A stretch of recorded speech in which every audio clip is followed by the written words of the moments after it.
আমি শাহজালালের তাকবীরের ধ্বনি হব, আমি ওলামায়ে কেরামের প্রতিচ্ছবি হব।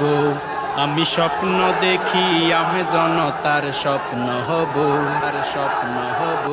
অত্যাচারীর লৌহ কপাটে ভাঙতে যাব। আমি স্বপ্ন দেখি যুব সমাজের সুন্দর মন, সুন্দর মন। গান বাজনা মদ জুয়ার আসর ছেড়ে করে তারা মাহফিলের আয়োজন। আমি স্বপ্ন দেখি মা বোনেরা পর্দা করে, পর্দা করে। ভারতীয় চ্যানেল ছেড়ে তারা এখন কোরআন হাদিস চর্চা করে। আমি আল্লাহওয়ালা ছেলে সন্তানের বাবা হব, বাবা হব। আমি